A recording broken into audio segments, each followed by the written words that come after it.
దేవతలు యాచించగా దధీచి తన దేహాన్ని వారికి దానం చేశాడు.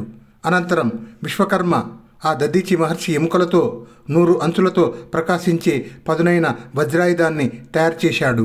దేవేంద్రుడు ఆ వజ్రాయుధాన్ని ధరించి దివ్య తేజో విరాజితుడై ఐరావతాన్ని అధిరోహించి యుద్ధానికి బయలుదేరాడు. దేవతలు, గరుడులు, గంధర్వులు, కేచరులు, కిన్నెరులు, కింపురుషులు, సిద్ధులు, సాధ్యులు, విద్యాధరులు మొదలైన వారంతా దేవేంద్రుణ్ణి అనుసరించారు. మునీంద్రులు కొనియాడారు. ముల్లోకాలు సంతోషించాయి. ఈ విధంగా భగవంతుడైన విష్ణువు అనుగ్రహం వల్ల ప్రాప్తించిన మహా ఉత్సాహంతో వికసించిన ముఖార విందంగల దేవేంద్రుడు వృత్తాసురుని మీద దాడికి దిగాడు.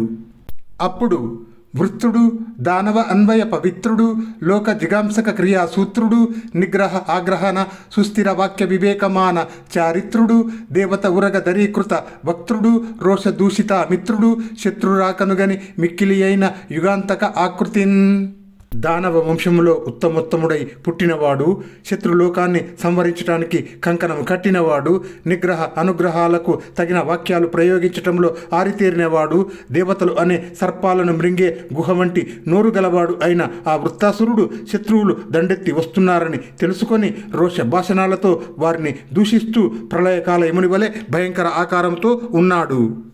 తండోపతండాలుగా ధనుజ మండలాలు తన వెంట రాగా ఆ వృత్తాసురుడు రణరంగానికి బయలుదేరాడు.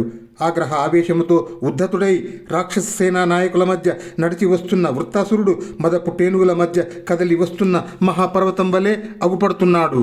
శివుడు రౌద్ర ఆవేశంతో యమధర్మరాజు మీదికి లంఘించినట్లుగా వృత్తాసురుడు తూర్పు దిక్కు దద్దరిల్లేటట్లుగా పెద్దగా గర్జిస్తూ దేవేంద్రుని మీదికి దూకినాడు. ఇటువైపు దేవేంద్రుని సైన్యములో రుద్రగణాలు, మరుద్గణాలు, ఆదిత్యగణాలు, అశ్విని దేవతలు, పితృదేవతలు, విశ్వేదేవులు, అగ్ని, యముడు, నైరుతి, వర్ణుడు, వాయుదేవుడు, కుబేరుడు, ఈశానుడు, సిద్ధులు, సాధ్యులు, కిన్నెరులు, కింపురుషులు, గరుడులు, గంధర్వులు, కేచరులు మొదలైన వారు ఉన్నారు.